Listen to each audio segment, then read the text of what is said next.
We'll tuck it behind you then. Yeah, we'll put it somewhere where Sherra's not getting carried away with it. Right? Okay. Sherra Wurtz. Yeah. Where were you born? Grand Prairie, Alberta. Nice. What was your childhood like? I had a great childhood. Yeah? Yeah, my parents were awesome. I grew up in a Christian home. Yeah. I was raised in McLaurin Baptist Church, where we attend now. Yeah. Dedicated as a baby. Nice. Baptized at 15. Yeah. And was sent out on my first mission from there when I was 17 years old. Where'd you go? To Venezuela. Nice. Yeah. You like to travel? I love to travel. Yeah. I would work, save money, travel. What kind of jobs would you work and where would you go? So I did mostly reception work, administration work. I'm fairly gifted in that area. Yeah. And then I worked at a video store. Yeah. Kind of just odd jobs that would give me the money to be able to travel out. Yeah.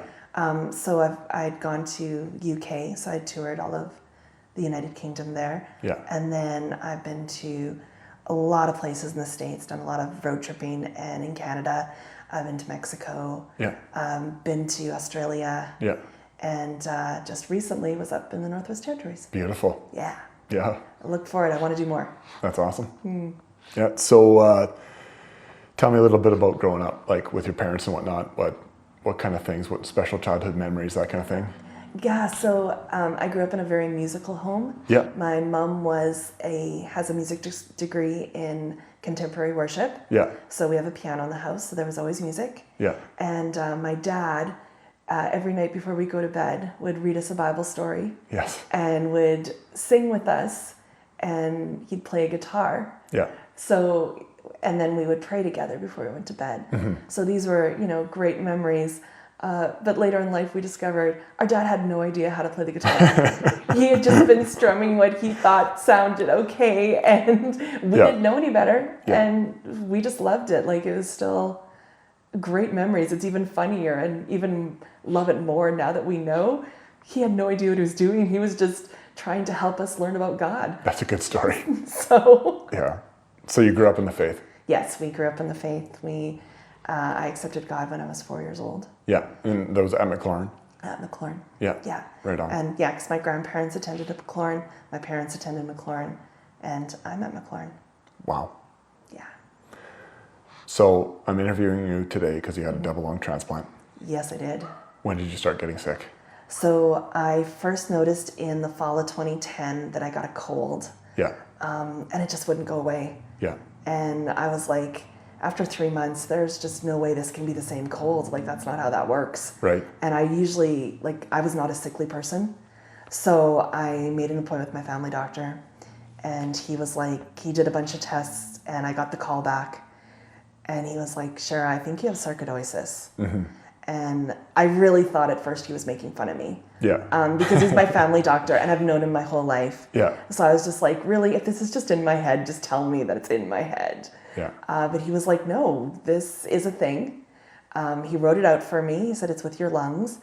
And he said, go home, check it out on the Mayo Clinic or John Hopkins. Yeah. And just read up on it. And he's like, but this is out of my wheelhouse. So he was going to refer me on to an internist. Sorry. Okay. And so what was wrong with your lungs?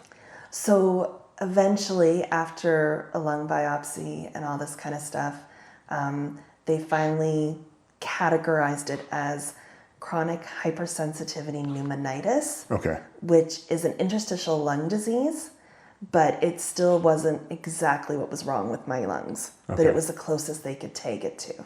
And so when did you really start struggling with this whole thing? So for the next year or so, it still just kind of felt more like I had a cold all the time. Yeah. Like my lungs were just heavy. It was a little harder to breathe, but nothing too outrageous. Mm-hmm. And it wasn't until about 2014 that things started to get noticeably worse, where I was struggling a bit more. My test results weren't coming back as well. Yeah. And that's when I went out to see my doctor, and I had a pulmonologist in Edmonton. She was amazing. And she just kind of was going over things and said, unfortunately, we're starting to see more progression. Yeah. We're going to have to change things up. But she had been telling me all along, but it wasn't until that day, that trip, when she said to me, Sherra, this is a progressive disease. and there is no medical cure. Yeah. So we have to just try and keep it as stable as we can. So on my drive home, that hit me. So it hadn't really registered with you yet? Had not registered. Like the idea that this could be final. Yeah. And this is it. Yeah. Like it was something that she had been telling me all along, the same information. Yeah. But for some reason, my mind was just not processing it. Yeah. Or wasn't allowing me to process it. But then on that trip, on that ride home, I pulled over and had a cry and a good long sit, thinking about the fact of there was no cure for what I had. Yeah. And eventually it would kill me. So the emotions of all this, did it get better or did it get worse over time, or how did it go? Well, in the beginning, it was actually I was quite okay with it all. It was like, I'm strong, I'm independent, like I can take this on, right? Whatever. It's like again, it just wasn't registering the severity of it. Yeah. And I was just like, I can do this. All right, let's do it. But then as it kept going, it just became more of a reality that, this isn't getting better. Mm-hmm. This is getting hard. Yeah. I don't know, like, what am I going to do? Right. And I just really started struggling with, okay, this is life, really? Because eventually it did progress to a point where you were carrying an oxygen tank and that kind of a thing. Yeah, so I hit that wall and I sunk into depression. You did? And I was in depression for probably about 3 months. Describe depression for me. Like when you say depression, what does it mean? What does it look like for you? For me, I started out with basically just feeling like I was a burden to everyone. Yeah. Just feeling like nothing I did was good. Mm-hmm. That what was the point of anything? Yeah. I would sit in my room. I'd get up in the morning, but I'd just sit on the edge of my bed. I didn't accomplish anything. I sat there all day. Wow. Sometimes I wouldn't eat. Sometimes, like, the only time I ever moved is if I had to go to the bathroom. Yeah. I had no push, no drive, no ambition to do anything. Hope was gone. Yeah. I was scared. Yeah. I was in constant fear that something was going to happen. Yeah. If my parents left, I was like freaking out that they wouldn't come back. Wow. If, even when they were there or even when people were around me, I felt like I was alone. Mm-hmm. And just nothing could calm me down. But yet I looked so lethargic. I could sleep 24/7. Wow. I just had no drive for anything. Yeah. It was like part of me had completely given up. That was 2014. And that was the fall. That was the winter of 2014, beginning of 2015. So that went into March. And did the depression lift? And depression is a very funny thing. Yeah.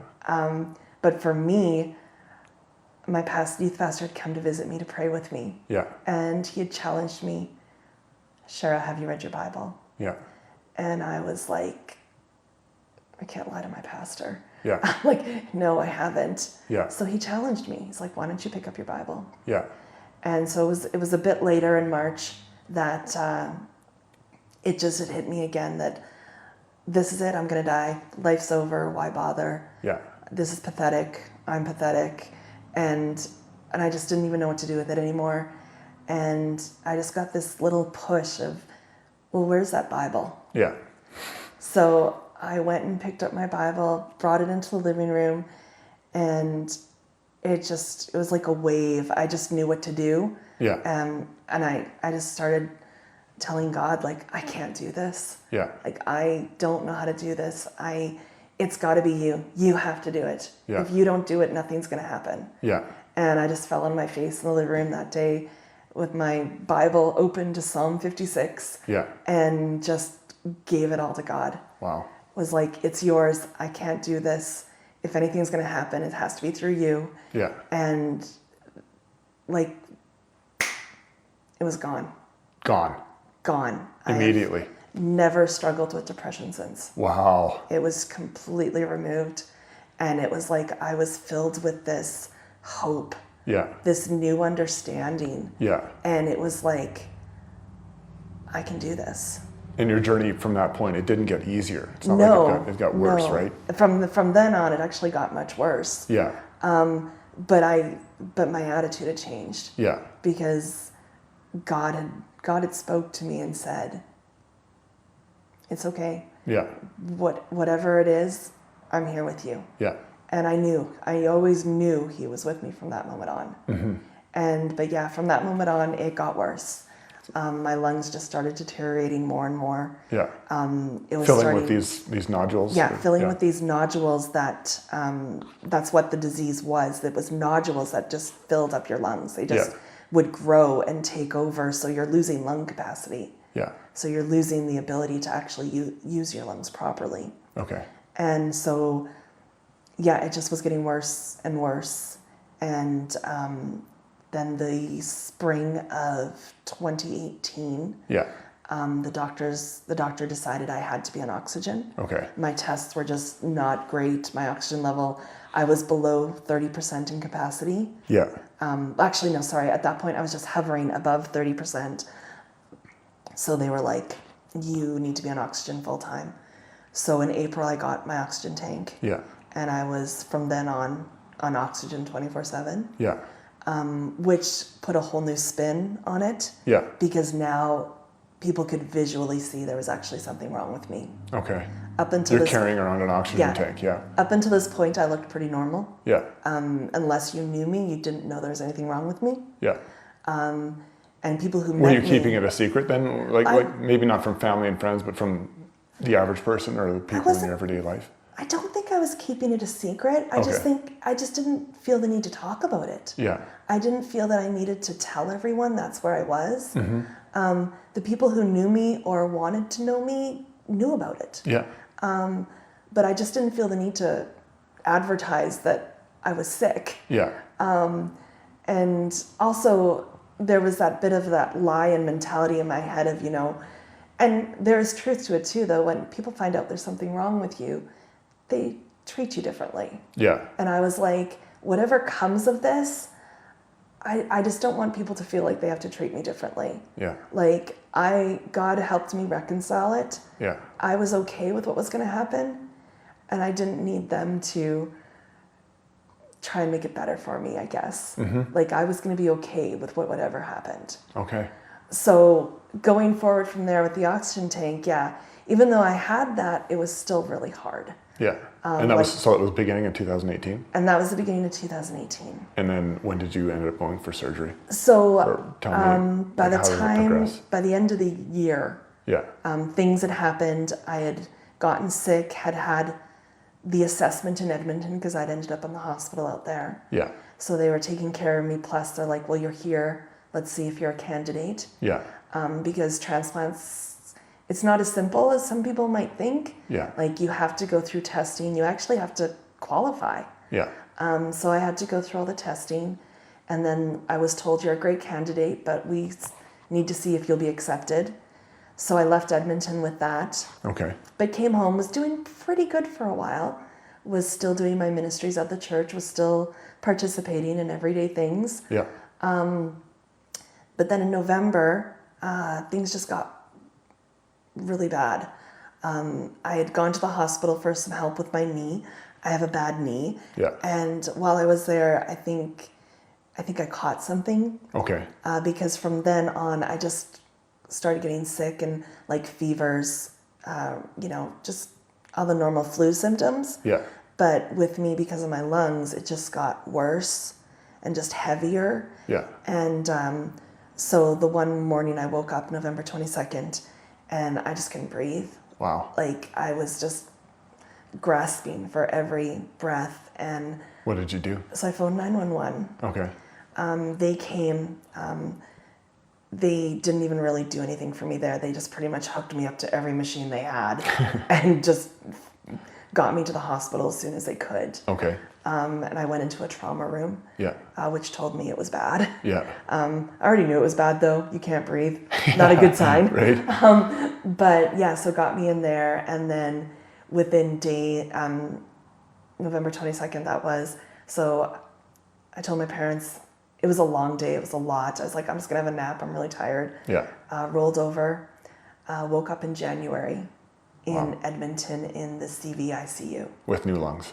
with new lungs. Okay, tell us a little bit what happened. Okay, so apparently in all of this,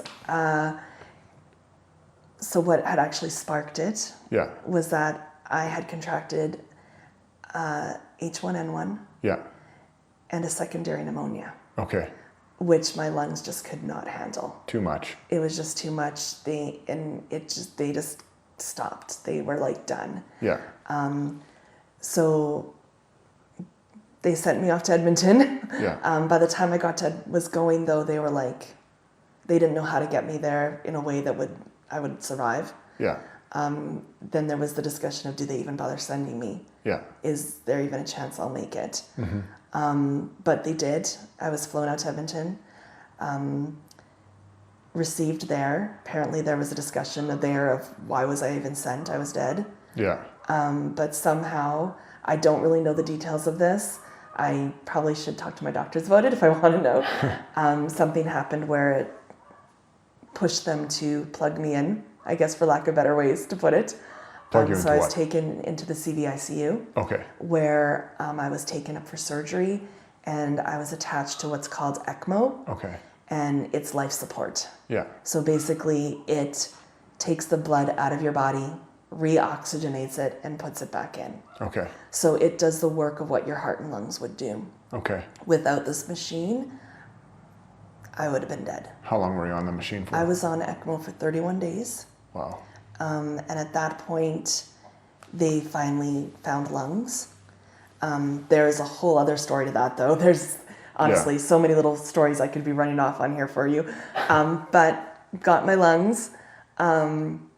3 surgeons refused to do the surgery because they didn't believe They didn't believe it was worth it. They didn't think I'd make it. yeah, The fourth surgeon was like, well, if we don't, she doesn't. She's dead. yeah, If we do, I'm not going to lie, very small chance. There's going to be side effects. There's going to be all sorts of things that we don't know. yeah, So ECMO, the 3 biggest side effects are brain damage, yeah. loss of cognitive reasoning, and amputation. And you have none of those. And none of them. Yeah, Although when I did wake up, yeah. my fingers and toes were all black. Wow. And there were all the lines for them to amputate. They're ready They to cut. were ready to cut. Yeah, My brother had asked them not to. yeah, If we could just wait a little longer. yeah, And they just, after I got my lungs, they just started healing. And so I didn't have to have any grafting, which again is remarkable because when your fingers turn black from that gangrenous infection, yeah, it can't stay. It has to be removed. yeah, So they usually graft that. So they Wow. cut it off and then graft from other parts of your body. yeah. Mine just healed. Wow. It just receded and it was just like scabs and would Yeah. just heal and fresh skin underneath. Wow. And yeah. Good hands today. Yeah, no one, I know where there's some scarring and where there's some things, but no one else would ever be able to tell from looking at my feet or my hands that they were going to be taken away. And I don't think too many people would stay on ECMO for 31 days.